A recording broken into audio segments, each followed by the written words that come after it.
পালিয়ে গিয়েছেন পাশের দেশে অরক্ষিত জনগণকে রক্ষা করার জন্য, প্রতিরোধ সংগ্রামে অবতীর্ণ হওয়ার জন্য যখন কাউকে খুঁজে পাওয়া যায় নাই, সে সময় ইস্টবেঙ্গল রেজিমেন্ট এবং ইপিআর এর সৈনিকেরা অস্ত্র হাতে বিদ্রোহ করে প্রতিরোধ যুদ্ধে সামিল হয়েছিল, যার নেতৃত্ব দিয়েছিলেন মেজর জিয়াউর রহমান। তার স্বাধীনতা ঘোষণা জনগণকে অনুপ্রাণিত করেছে, উজ্জীবিত করেছে, সারা বিশ্বে ছড়িয়ে গিয়েছে যে হ্যাঁ, বাঙালি লড়াই যোদ্ধার জাতি, তারা প্রতিরোধ করতে জানে। এবং আলজেরিয়া, কিউবা, ভিয়েতনাম, বিভিন্ন দেশে দেশে যে যুদ্ধ হয়েছে, সেই গৌরবময় উপাখ্যান শুরু করেছে আবার বাংলাদেশের ছাত্র জনতার সৈনিক, বীর সৈনিকেরা। এই মুক্তিযুদ্ধ যদি আমরা শুরু করতে না করতাম, তাহলে দেখা যেত 1 মাস পরেই ভারতে যারা আশ্রয় গ্রহণ করেছে, জাতীয় সংসদ, প্রাদেশিক সংসদের সদস্যরা ফিরে আসতো, শেখ মুজিবুর রহমানকে হয়তো আবারও প্রধানমন্ত্রী করা হতো, কিন্তু এই দেশটা পাকিস্তানি থেকে যেত, আজও পাকিস্তান থেকে যেত। আমরা এই 24 বছরের বঞ্চনার বিরুদ্ধে দাঁড়িয়েছিলাম। আমরা যারা সৈনিক ছিলাম, সাধারণ ছাত্র ছিল, যুবক ছিল, আমরা মা বোনের ইজ্জত রক্ষার্থে অস্ত্র ধারণ করেছি, জীবন হেলায় বিপন্ন করেছি। অনেক মানুষ, অনেক মুক্তিযোদ্ধা আত্মাহুতি দিয়েছে একটি স্বাধীন দেশের জন্যে। কিন্তু বাঙালি এক অদ্ভুত জাতি, তারা সহজে বীরদেরকে স্থান দিতে চায় না। অধিকাংশ মানুষ লেপের তলায় শুয়ে শুয়ে চুপচাপ হয়তো রেডিও শুনেছে, কিংবা গ্রামান্তরে পালিয়ে বেরিয়েছে। যুদ্ধ করার সাহস যাদের ছিল না, যাদের যৌবন থাকা সত্ত্বেও যারা যুদ্ধে যায় নাই, তাদের মধ্যে এক ধরনের হীনমন্যতা বোধ কাজ করে। তারা তখন মুক্তিযোদ্ধাদের বিরুদ্ধে নানান ধরনের অপপ্রচারে লিপ্ত হয়। স্বাধীনতা পরে পরে মুক্তিযোদ্ধাদেরকে বলা হতো হাজি, হাজি সাহেবরা এসেছেন। তারপরে যারা জীবন বিপন্ন করে যুদ্ধ করেছে, তাদেরকে উপযুক্ত সম্মান প্রদর্শনেও তাদের মধ্যে অনেক কার্পণ্য রয়েছে, যার ফলশ্রুতি হিসাবে আজকে এই 1.5 মাসের একটি গণ অভ্যুত্থানকে মুক্তিযুদ্ধের উপরে স্থান দিতে চায় এক ধরনের ছাত্র জনতা, এক ধরনের যুবকরা। এই যে 1.5 মাসের যে সংগ্রাম, শেখ হাসিনার দুঃশাসনের বিরুদ্ধে যে সংগ্রাম, এই সংগ্রামে বিএনপির 422 জন শহীদ হয়েছে। টোটাল সৈনিকের সংখ্যা 1000-এর কিছু বেশি, 422 জনই বিএনপির সদস্য ছিল। ঢাকা বিশ্ববিদ্যালয়ের একজন ছাত্র মারা যায়নি, একজনও শহীদ হয়নি। অথচ সব কৃতিত্ব আজকে এই পাবলিক বিশ্ববিদ্যালয়ের ছাত্ররা নিতে চায়। অথচ আমরা জানি এক পর্যায়ে এই আন্দোলন স্তীমিত হয়ে গিয়েছিল, তখন প্রাইভেট ইউনিভার্সিটির ছাত্ররা এসে নতুনভাবে যোগদান করায় এই আন্দোলন আবার গতিবেগ ফিরে পায়। তার সাথে যোগ দিয়েছে বিভিন্ন রাজনৈতিক দল, বিশেষ করে বিএনপির ছাত্র যুবক। তারা জীবন উৎসর্গ করার জন্যে শপথবদ্ধ হয়ে ঢাকা এবং অন্যান্য অঞ্চলে রাজপথে অবতীর্ণ হয়েছে, যে কারণেই এই 1.5 মাসের এই বিপ্লবটিকে অতি অল্প সময়ের মধ্যেই আমরা বিজয় লাভ করতে সক্ষম হয়েছি। আমার আগে আরেকজন বক্তা বলেছেন যে আল্লাহরও একটি রহমতের মধ্যে ছিল। এত অপমান, এত দুঃশাসন, এত লুটপাটের পর, যেহেতু অনেক শক্তিশালী কোয়ার্টার প্রতিবেশী রাষ্ট্র তাদের সাহায্যের সহযোগিতায় ছিল, এই সময় আল্লাহর সাহায্য আমাদের জন্য অত্যন্ত অপরিহার্য ছিল। এবং যেই কারণেই শেষ পর্যন্ত আল্লাহর হস্তক্ষেপের ফলেই, তার রহমতের কারণেই এই হায়না সরকার, ফ্যাসিস্ট সরকার এত নির্মমভাবে পরাজিত হয়ে লজ্জাজনকভাবে দেশ ত্যাগ করতে বাধ্য হয়েছে। গত 16টি বছর ধরে বিএনপি নেতৃবৃন্দ যেভাবে এই আন্দোলনে অংশগ্রহণ করেছে ফ্যাসিস্ট হাসিনার এই দুঃশাসনের বিরুদ্ধে, বাংলাদেশের ইতিহাসে কেন এশিয়া মহাদেশে কোনো দেশের ইতিহাসে এই ধরনের সংগ্রামের কোনো নজির নাই। এত মানুষ জীবন দিয়েছে, কতভাবে আমরা নির্যাতিত হয়েছি। পিতা মারা গেছে, জেলখানার থেকে পুত্র এসেছে ডান্ডাবাড়ি পরে বাবার জানাজায় অংশগ্রহণ করেছে। এই চিত্র আমাদের সবার সামনে রয়েছে। বাংলাদেশের ইতিহাসে এই ধরনের নির্মম অত্যাচার আগে বাংলাদেশের মানুষ কখনো দেখেনি। এই ধরনের রক্তের স্রোত পেরিয়ে আমরা এই দুঃশাসনকে বিদায় করতে সক্ষম হয়েছি। এখন আমাদের প্রয়োজন একটি জাতীয় ঐক্য। আমাদের দলের অ্যাক্টিং চেয়ারপারসন, আমাদের চেয়ারপারসন বেগম জিয়া যাওয়ার আগেও সবাইকে বলে গিয়েছেন আমরা তার বিমান আরোহণের আগে আমরা স্থায়ী কমিটির সদস্যরা তার বিমানের গ্যাংওয়ের পাশে দাঁড়িয়েছিলাম। শেষ কথাটি তিনি কষ্ট করে বলে গিয়েছেন যে আপনারা সবাই একতাবদ্ধ থাকবেন। আমরা বলতে তিনি সারা দেশবাসীকেই বলেছেন, দেশবাসীর উদ্দেশ্যে তিনি এটি বলেছেন যে দেশবাসী ঐক্যবদ্ধ থাকবেন। অনেক ত্যাগ তিতিক্ষার বিনিময়ে অনেক সংগ্রামের পর আমরা এই দুঃশাসনের অবসান ঘটাতে সক্ষম হয়েছি। আজকে যদি এই শেখ হাসিনার সরকার ক্ষমতায় থাকতো তাহলে এই যে এত অপকর্ম তারা করে গিয়েছে তো আমরা জানতে পারতাম না।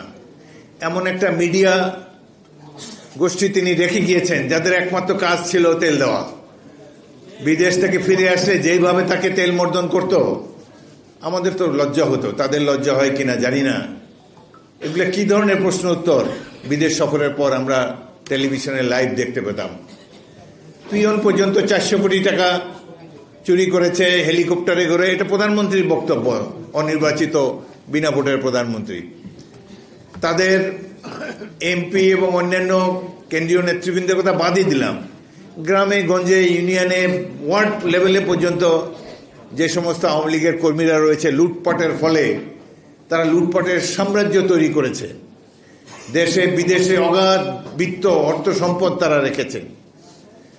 একটা প্রতিমন্ত্রী, ভূমি প্রতিমন্ত্রী 360টি বাড়ি শুধু লন্ডন শহরে, আমেরিকাতে আছে, দুবাইতে আছে। কি ধরনের ঐতিহাসিক লুটপাট তারা করে গিয়েছে। বাংলাদেশের কেন, পৃথিবীর কোনো ইতিহাসে কোনো দল এরকম ব্যাপক লুটপাট করেছে তার কোনো উদাহরণ আর ভবিষ্যতে পাওয়া যাবে না। এরপরে আমরা সুযোগ পেয়েছি আল্লাহর রহমতে, বিএনপি এবং অন্যান্য বিরোধী দল এবং ছাত্র জনতারও অনেকে ত্যাগ স্বীকার করেছে, যার ফলে আমরা আবার নতুন করে গণতন্ত্র পুনঃপ্রতিষ্ঠার একটা সুযোগ পেয়েছি। সুতরাং এই সময় আমাদের উচিত সবাই যেন ঐক্যবদ্ধ থাকি। বিশেষ করে এই সরকারের প্রতি একটা জিনিস আমাদের বলতেই হয়, এই সরকারের অধিকাংশ সদস্যের মধ্যে, অধিকাংশ উপদেষ্টাদের মধ্যে তারা কিন্তু এই জুলাই আগস্ট গণ অভ্যুত্থানের চেতনা ধারণ করেন না। এদের মধ্যে 2-1 ছাড়া এমন কোনো উপদেষ্টা নাই যিনি একটা স্ট্যাটাস দিয়েছেন এই শেখ হাসিনার সরকারের বিরুদ্ধে, একটা কথা বলেছেন মিডিয়াতে দুঃশাসনের বিরুদ্ধে, খুঁজে পাওয়া যাবে না। তারা নিরুপদ্রব জীবন কাটিয়েছেন। এখন সুযোগ হয়ে গেছে, বাড়ি হয়তো একটা পার্টিকুলার জেলায়, এই সুযোগে কিংবা অন্য কোনো একটি প্রতিষ্ঠানে কাজ করার সুযোগে আজকে উপদেষ্টা পরিষদে বসে গিয়েছেন। বসুন, কিন্তু ভুলে যাবেন না আপনাদের প্রধান কাজ হলো একটি সুষ্ঠু নির্বাচন দেওয়া এবং ক্ষমতা হস্তান্তর করা। এই অন্তর্বর্তী সরকারের প্রধান কাজ হলো একটি সুষ্ঠু নির্বাচনের মাধ্যমে জনগণের প্রতিনিধিদের কাছে দায়িত্ব হস্তান্তর করা। কিন্তু এই কথা তারা ভুলে গিয়েছে। এরশাদের স্বৈরশাসন আমরা দেখেছি, ওই সময় মুখে মুখে একটা কথা চালু ছিল, এরশাদের চুল কম ছিল, চুল কাটতে নাপিতের খুব অসুবিধা হতো। গেলে যখন দেখে যে চুল কাটতে অসুবিধা, নাপিত একটা প্রশ্ন করতো, স্যার ইলেকশন দিবেন কবে? এটা শুনলেই তার চুল খাড়া হয়ে যেত, তখন সে আরামে চুল কাটতে পারত। এই সরকারও দেখে একই অবস্থা, ইলেকশনের কথা বললেই তাদের চুল খাড়া হয়ে যায়। বা ইলেকশন কি কোনো অন্যায় কাজ, অপকর্ম? গত 16-17 বছর আমরা জীবন দিয়েছি, বারবার জেলে গিয়েছি। আমি ক্ষুদ্র মানুষ, এখানে আলালের তো কয়েকশো মামলা, সালাম ফজলুদের সবারই অসংখ্য মামলা, আমিও 5 বার জেলে গিয়েছি। আমরা তো অনেক ত্যাগ স্বীকার করেছি, সাজা পেয়েছি। সর্বশেষে যাওয়ার আগে আমাকে 2 বছরের সাজা দিয়ে গেল, আমি নাকি জনতা ব্যাংকের বাস পুড়িয়েছি। 34 বছর আগে এই ব্যাংকের চেয়ারম্যান ছিলাম আমি তাদের বাস পোড়াতে গিয়েছি, সাজা একটা দিয়ে গিয়েছে। যাই হোক, কষ্ট লাগে অনেক। এত ত্যাগ তিতিক্ষার বিনিময়ে আমরা অন্যের কৃতিত্ব সম্মান করি। বিশেষ করে শহীদ আবু সাইদ, তিনি তো চিরকালের হিরো বাংলাদেশের। যেইভাবে বুক চিতিয়ে তিনি রাইফেলের সামনে বুক পেতে দিয়েছেন, তাদের গুলি গ্রহণ করেছেন, মাথা উঁচু করে দাঁড়িয়েছিলেন। যুগ যুগ ধরে, অনন্তকাল ধরে বাংলাদেশের মানুষ আবু সাইদকে নিয়ে গর্ব করব। আরও যারা শহীদ হয়েছেন তাদের প্রতি শ্রদ্ধা জানাই। বিএনপি এবং আমরা ব্যক্তিগতভাবেও প্রত্যেকটি শহীদ পরিবারকে সাহায্য করার চেষ্টা করেছি, আগামীতেও করব। সকলের এই দুঃসাহসকে, সকলের কৃতিত্বকে আমরা সম্মান করি, কিন্তু বিএনপি সম্পর্কে যখন এই 17 বছর সংগ্রাম করার পর পরশ্রী কাতরতা থেকে উদ্ভূত ক্রিটিসিজম শুনতে পাই, তখন মনটা কষ্ট লাগে, বিশেষ করে যারা বয়সে এত কম।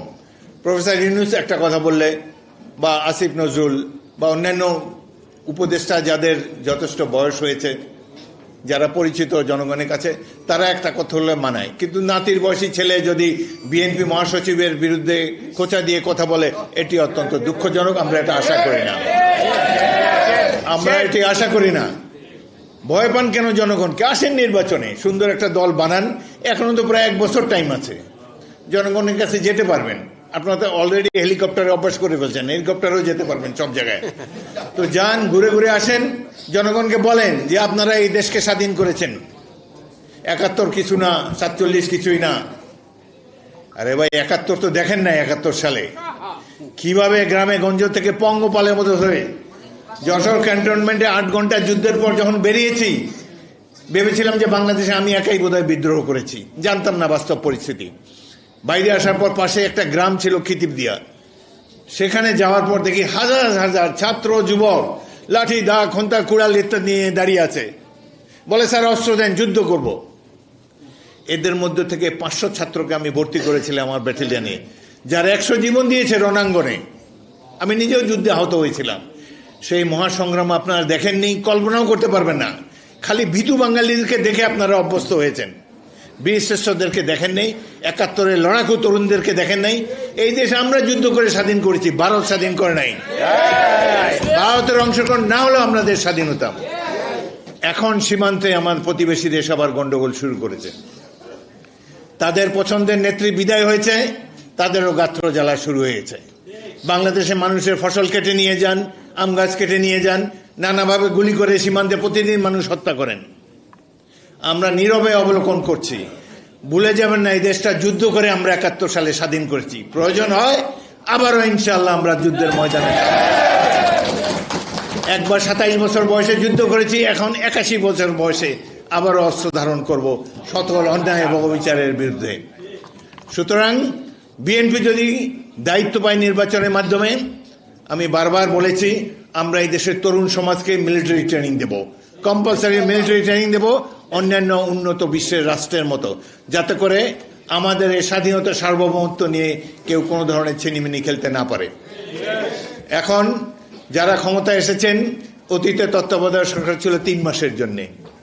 আপনারা তো 30 বছর থাকতে চান যা মনে হচ্ছে। এতদিন সময় দেওয়া না, সম্ভব হবে না। কারণ অনির্বাচিত সরকার একটি দুর্বল সরকার। নির্বাচিত সরকার যেমনই হোক, তারা জনগণের সমর্থন নিয়ে আসে ক্ষমতায়।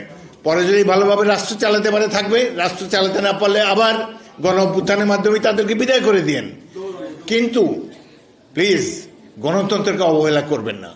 স্বাধীন দেশের রক্ষা কবচ হলো গণতান্ত্রিক ব্যবস্থা। গণতন্ত্র খুব ভালো না, ভালো ব্যবস্থা না, কিন্তু এর চাইতে ভালো ব্যবস্থা এখন পর্যন্ত আবিষ্কৃত হয় নাই। সুতরাং গণতন্ত্রের প্রতি আমাদের দৃঢ় আস্থা থাকতে হবে, জনগণের রায়ের উপর আস্থা থাকতে হবে। এখন একটা কথা, উপদেষ্টাদের কথায় মনে হয় ইলেকশন দিলেই বিএনপি এসে পড়বে। তো ভাই, এটা তো আমাদের দোষ না।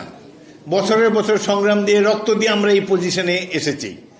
বিএনপি বারবার নির্বাচিত হয়েছে সুষ্ঠু ইলেকশনে শহীদ জিয়া রহমানের আদর্শকে ধারণ করে।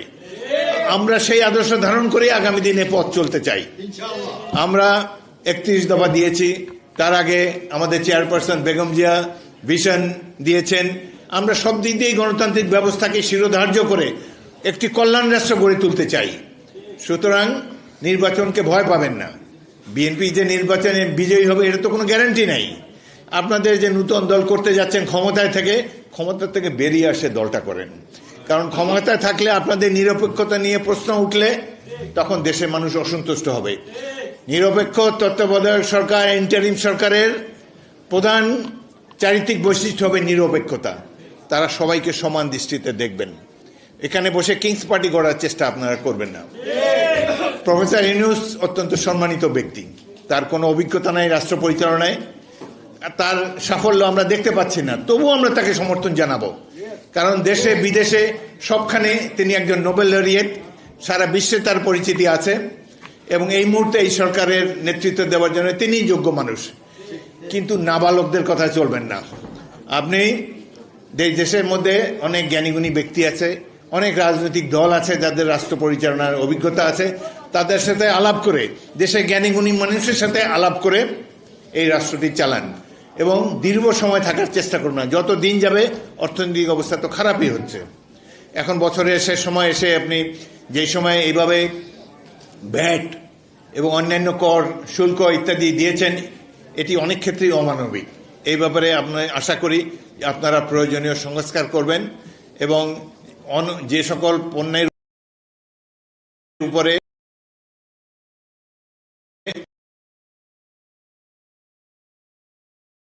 প্রত্যাহার করেন। দেশবাসী আপনাদের সাথে সকলের প্রতি সমান আচরণ করুন। মন্ত্রিসভায় স্থান দিয়েছেন, তখনই আমাদের সন্দেহ গার্জিয়ান রাখা উচিত ছিল। একজন সিনিয়র দিলেন, তারপর তারা এই আজকের ছাত্ররাই তো আগামী দিনে রাষ্ট্র চালাবে। পরিচয় দিবেন না, তাদেরকে এই সমস্ত জিনিস শেখানোর দরকার নেই। ছাত্র যুবক যারা এই আন্দোলনে, তারা তাদের পিতামাতাকে নিয়ে রাজপথে এসেছে, তাদের প্রতি আমাদের সকল সম্মানবোধ রয়েছে। দিন বরদাস্ত করেন এবং একটা সুষ্ঠু নির্বাচনের ব্যবস্থা যদি রাজনৈতিক দল করেন, আমরা সেটাকে ওয়েলকাম করি। যদি মনে করেন যে অতীতে যেসব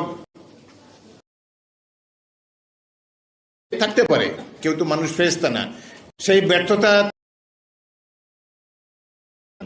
আপনারা জনগণের কাছে গিয়ে বলেন যে এইটা আমরা জনগণের জন্য একটি কল্যাণ রাষ্ট্র প্রতিষ্ঠা করতে প্রতি বিরূপ কটাক্ষ করে দেশের মানুষ আপনাদেরকে সম্মান করে, আমরাও আপনাদের ত্যাগ সম্মান জানাই। কিন্তু বিএনপি এবং অন্যান্য ধরনের অবমূল্যায়ন করার চেষ্টা করবেন না।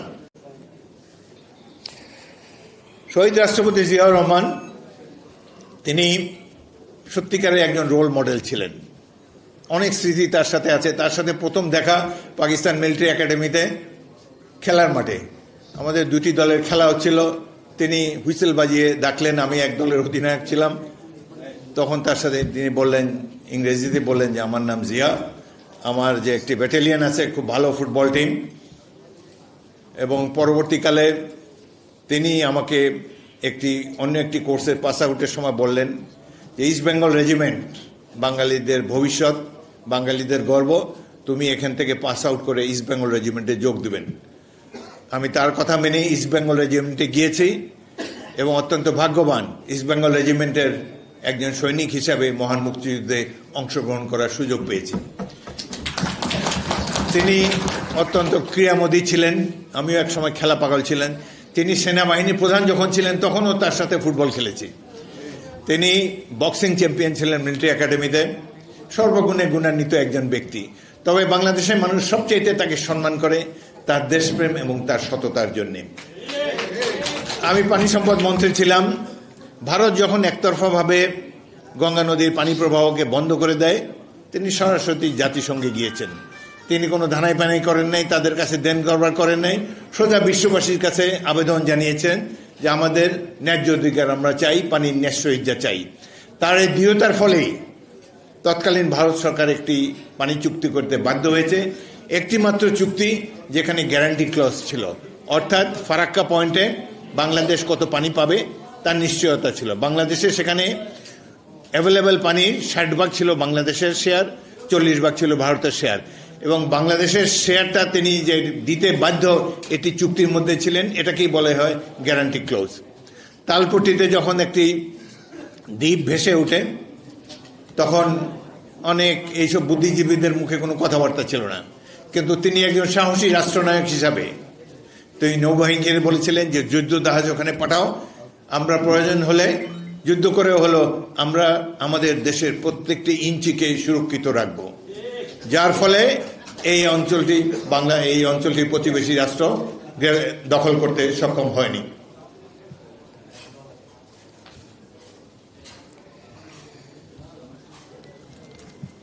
বাংলাদেশের এখন নতুন একটা কথা শোনা যায়, প্রোক্লামেশন, এবং মনে হচ্ছে যেন দেশটা এই প্রথম স্বাধীন হলো। 71 সালে এত ত্যাগ তিতিক্ষার বিনিময়ে আপনারা যারা এখানে উপস্থিত ছিলেন সেই যৌবন তরুণের দিনগুলোর কথা স্মরণ করেন, কিভাবে হাসতে হাসতে আপনারা মেশিন গানে গুলির সামনে বুক পেতে দিয়েছিলেন। দেশপ্রেম কি ছিল আমাদের কাছে? জীবন তো অত তুচ্ছ, জীবন মৃত্যু পায়ের ভিত্ত চিত্ত ভাবনাহীন, এটা ছিল প্রত্যেকটি মুক্তিযোদ্ধার মনের কথা। কিন্তু আমরা যুদ্ধ করেছি কেন? গণতন্ত্র প্রতিষ্ঠার জন্যে। আমাদের কোনো মূল্য তারা দিত না, সেই জন্য আমরা এমন একটা শাসন ব্যবস্থা চেয়েছি যেখানে নিয়মিত বিরতির পর নির্বাচন হবে, সুষ্ঠু নির্বাচন হবে এবং গণতান্ত্রিক ব্যবস্থা আমরা দেখতে চাই। মানবিক মর্যাদা, সাম্য, সামাজিক সুবিচার, এই লক্ষ্য ধারণ করেই আমরা মুক্তিযুদ্ধে অংশগ্রহণ করেছিলাম। এখন তার মধ্যে আসছে কি প্রোক্লামেশন, জনগণ এটা বোঝেও না। তারপর আরেকটা শুনি বহুত্ববাদ। এটা ভাই ঢাকা বিশ্ববিদ্যালয়তে MA পাস করছি, পলিটিক্যাল সায়েন্সই। এই বহুত্ববাদ শুনলে এখনো তো বুঝি না ভাই এসব কি। জনগণ বোঝে, সোজা কথা বলেন। জনগণ একটা জিনিস বুঝে, যেসব EVM TVM বুঝি না, আমরা সরাসরি সিলমের একটা ভোট দেবো আমাদের পছন্দের ব্যক্তিকে, এবং নিরপেক্ষভাবে এই নির্বাচনে কোনো কিংস পার্টি থাকবে না। জনগণ যাকে ইচ্ছে তাকে ভোট দিবে। সুতরাং এই গণতন্ত্রের অভাবে, সুষ্ঠু নির্বাচনের অভাবে এতগুলো বছর ধরে আমরা সাফার করেছি। এখন আর নানা ধরনের আতেল মার্কা কথাবার্তা বলে সমাজ জীবনে আর বিশৃঙ্খলা সৃষ্টি করবেন না। আমরা গণতন্ত্র চাই, মানবিক মর্যাদা চাই, আইনের শাসন চাই এবং অতি অল্প সময়ের মধ্যে নির্বাচন চাই। দেশের সবচাইতে জনপ্রিয় দল BNP, আমাদের নেতৃবৃন্দের পক্ষ থেকে বলা হয়েছে যে আমরা এই বছরই নির্বাচন চাই। সুতরাং 2025 সালের মধ্যে একটা সুষ্ঠু নির্বাচন দেন। নতুন যারা দল করতে চায় তারাও মাঠে থাকুক, জনগণের কাছে যায়। প্রায় 1 বছর টাইম আছে, টেক ইউর টাইম। কিন্তু এইভাবে রাজনীতিতে কোনো কুটকাচাল করবেন না, প্রতিবেশী রাষ্ট্রকে সুযোগ দেবেন না, বিশেষ করে পতিত স্বৈরাচার। তিনি ভারতে বসে বলছেন যে চট করে বাংলাদেশে ঢুকে যাবে। কেমন করে ঢুকে যাবে আমরা জানি, সেটা বলতে চাই না।